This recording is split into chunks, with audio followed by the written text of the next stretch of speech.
dia a todos, que a paz de nosso Senhor e Salvador Jesus Cristo esteja contigo, meu irmão e minha irmã.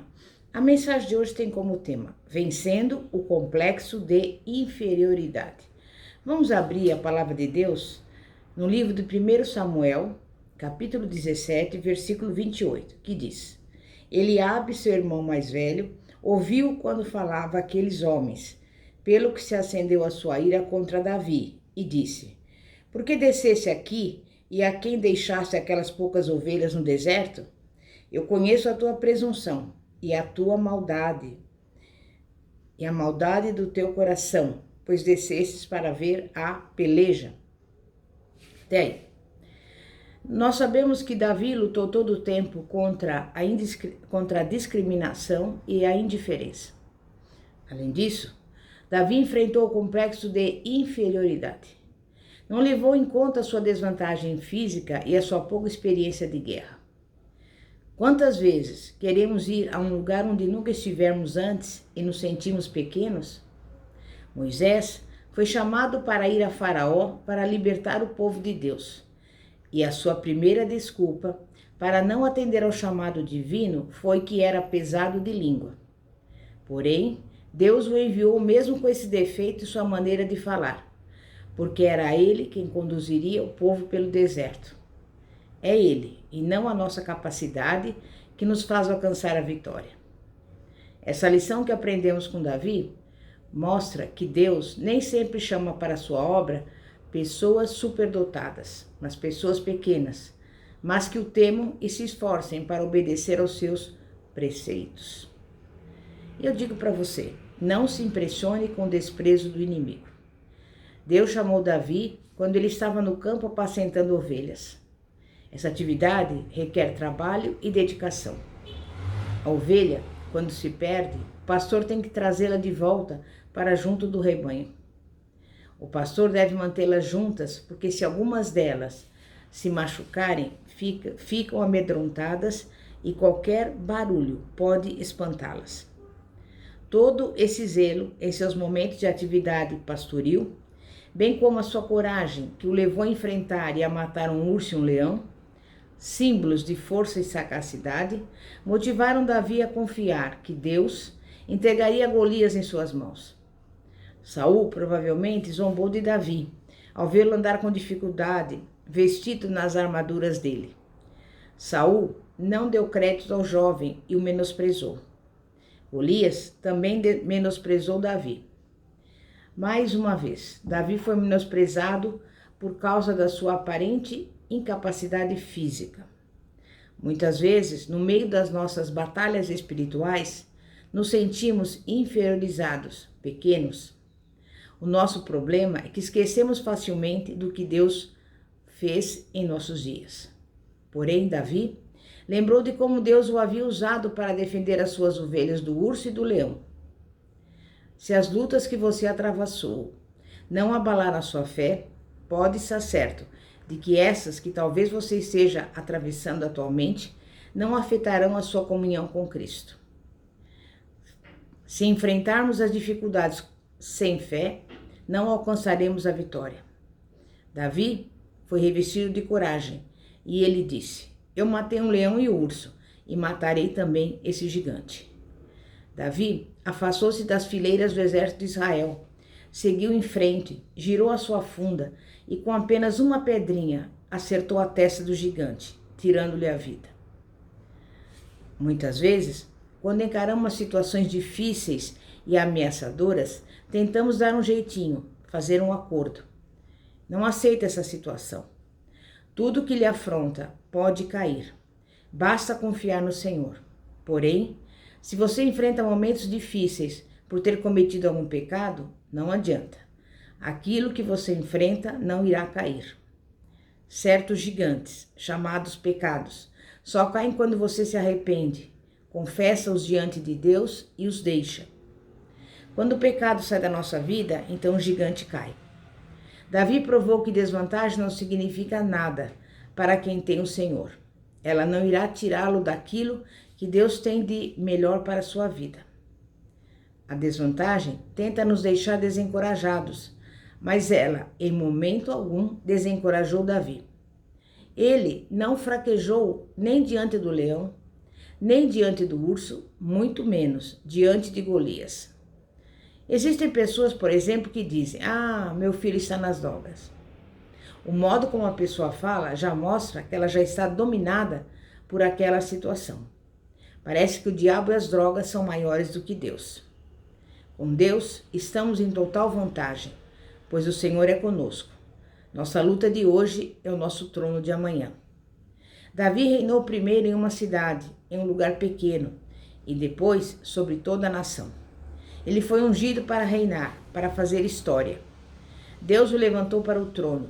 E quando falo do trono, não estou falando de exaltação humana, mas sim de todos os privilégios que Deus tem para nós aqui na terra.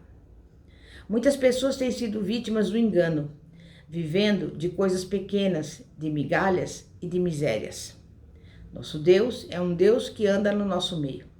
Ele morreu na cruz e ressuscitou para habitar dentro de nós. Ele não é um Deus de migalhas, quer o melhor para a nossa vida, nos conduzir de fé em fé, de glória em glória. Hoje, Deus quer lhe conceder a oportunidade de desfrutar de um momento novo em sua vida. Ele quer te tirar do meio da sua dor, do seu sofrimento e da sua dificuldade. Deus encontrou Davi como pequeno, discriminado, mas a partir daquele encontro, a vida de Davi foi crescendo, crescendo, até alcançar a plenitude. Os espias trouxeram um relatório sobre o espaço físico de uma terra ampla e boa, por exemplo, terra que manava leite e mel, o cumprimento da grande promessa do Senhor ao povo de Israel. Em Josué, capítulo 1, versículo 6, verificamos Deus encorajando Josué a entrar e possuir a terra. 12 dos melhores homens haviam sido enviados como espias e voltaram trazendo relatórios diferentes. 2 foram otimistas, porém 10 desanimaram o povo, fazendo uso de palavras extremamente negativas com relação à terra. Mas por que eles apresentaram um relatório negativo? Porque tiveram uma visão completamente diferente daquela de Josué e Caleb. E por que isso ocorreu? Porque a incredulidade leva à visão distorcida. Aqueles 10 homens falavam de coisas grandes, mas estavam se diminuindo. Apresentaram um relatório que enfatizava as barreiras, a presença dos gigantes e descrevia a terra como um lugar que devorava os seus moradores. Quem deseja habitar em uma terra que devora os seus moradores? Ninguém. Era dessa forma que eles consideravam a promessa que Deus lhes dera. Eles demonstraram ter uma visão distorcida. E por que tiveram esse tipo de visão? O capítulo 13, versículo 33 de Números diz: "E éramos aos nossos próprios olhos como gafanhotos, assim também o éramos aos seus olhos." Eles compararam a si mesmos como gafanhotos, e da maneira como se consideravam, os inimigos também os consideravam. Esse texto revela que a maneira como você se considera determina a maneira como Satanás te considera. Se você agir como um covarde ou como alguém minúsculo, o diabo também o verá e agirá com você da mesma forma. Mas se você agir como um cristão lavado e remido pelo sangue do Cordeiro, como alguém a quem Deus resgatou, o diabo, então te respeitará como tal. E eu digo a você, não levante barreiras contra você mesmo. Muitas vezes nós levantamos enormes barreiras dentro de nós, da nossa mente, e costumamos culpar o diabo pelos malefícios em nossa vida. E não conseguimos entender que muitos dos infortúnios acontecem por causa das nossas escolhas erradas. Muitas vezes não alcançamos o sucesso em nossa vida, não conseguimos mudar a situação, porque somos o nosso próprio fator limitante. Nós somos o grande impedimento para alcançarmos o alvo de Deus para a nossa vida. Esse texto de Números 13 faz referência à figura do gafanhoto. E por que o povo de Israel tinha uma mentalidade de gafanhoto? Se eles queriam impressionar um povo com relação ao tamanho dos habitantes de Canaã, por que não utilizaram como figura de linguagem uma formiga, que é um inseto ainda menor? Eles se compararam ao gafanhoto porque esse inseto tem como função destruir uma plantação, destruir uma lavoura. Joel capítulo 1, versículo 4, assinala o trabalho de destruição desses insetos.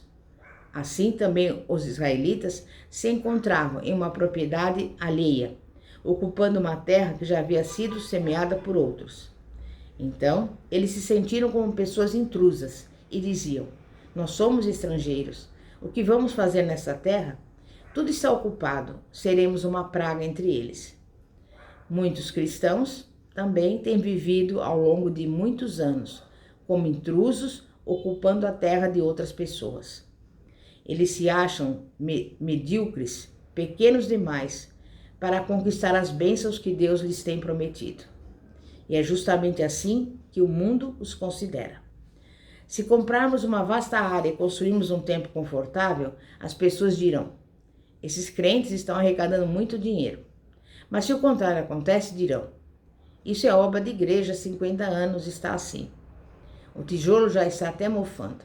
Crente é assim mesmo, não progride, não está com nada. Enquanto estivermos debaixo dessas prisões, não teremos ousadia para tomar posse da autoridade que o Senhor colocou à nossa disposição. Não conseguiremos tomar posse da bênção que Ele nos prometeu. Acharemos tudo grande demais. Verificaremos que as terras estão ocupadas pelos inimigos e ficaremos atemorizados. Porém, muitos crentes têm recebido a renovação do Espírito Santo e foram revestidos de forças para lutar pelos seus sonhos, pelos seus objetivos, como Josué e Caleb, reconhecendo assim que Deus quer se manifestar através deles. Em 1 João 4,4 está escrito: maior é o que está em nós do que o que está no mundo. A Igreja de Jesus Cristo não foi criada por Deus para se submeter às regras do maligno. O Senhor nos resgatou para levantarmos a bandeira da vitória e da liberdade em Cristo e para falarmos da salvação às pessoas que estão espiritualmente mortas. Muitas vezes, Satanás toma posse do que é nosso, antes de termos conhecimento dessa herança, e ficamos sem entender como Deus nos prometeu um lugar que já está sendo ocupado pelo inimigo. E é nessa hora que você deve tomar posse da bênção e dizer: o Senhor me deu, você está repreendido, Satanás, em nome de Jesus. Vença a mentalidade de gafanhoto, pois Deus prometeu uma terra para o seu povo. Ainda que existam intrusos, eles terão que desocupá-la. Ainda que digam que chegaram primeiro, você deve dizer: a posse da terra é minha. Existem muitas barreiras que nos cercam, que se levantam diante de nós, que limitam as nossas bênçãos. Se você perceber, por exemplo, que o seu filho está usando drogas, que o seu esposo é alcoólatra, use a sua autoridade espiritual e profetize o fim dessa situação, rejeitando-a pelo poder da palavra de Deus que está em seu coração. Mas muitas pessoas têm medo de entrar para os caminhos do Senhor, porque são dominadas pela vontade da carne e subjugadas pela força demoníaca. O diabo delimitou seu território. Mas saiba, Deus é quem dá a última palavra em nossa vida. Quando você obedece aos mandamentos da palavra, nada, absolutamente nada, lhe intimidará, nada lhe atrapalhará. E você continuar seguindo em frente, em nome de Jesus. Amém? É momento de oração. Santíssimo Deus e poderoso Pai, Pai de nosso Senhor e Salvador Jesus Cristo, estamos aqui, Pai, diante da Tua presença e oração. E eu quero te pedir em favor daqueles que estão doentes nos hospitais, na UTI, que o Senhor venha visitar, repreendendo todo mal, toda enfermidade. Que o Senhor vá também ao encontro daqueles que estão passando fome, enviando-lhes a provisão, tudo aquilo que eles necessitam. Visita também aqueles, Pai, que estão com problemas no lar e na família, repreendendo, Pai, toda briga, toda contenda, toda divisão e todo conflito. Visita cada pessoa que nos acompanha agora, para que toda a mentalidade de gafanhoto venha cair por terra, Pai, mas que nós venhamos saber que temos um Deus que é o Todo-Poderoso, que é o Criador dos céus e da terra, para quem não haverá nada, absolutamente nada, demasiadamente difícil. E que essa pessoa, Pai, venha saber que ela é mais do que vencedora em Cristo Jesus, que ela pode triunfar de glória em glória, de vitória em vitória, e agindo Deus, quem impedirá? Por isso, tudo que nós pedimos em oração, crendo, receberemos, como está escrito na tua palavra. E hoje, pelos olhos da fé, recebemos a nossa vitória, a nossa bênção, em nome de Jesus. Amém e graças a Deus. Pastora Fátima, da Igreja Evangélica Apostólica Poder de Cristo. Que a paz de nosso Senhor e Salvador Jesus Cristo esteja contigo. Glória a Deus, aleluia. Amém e graças a Deus.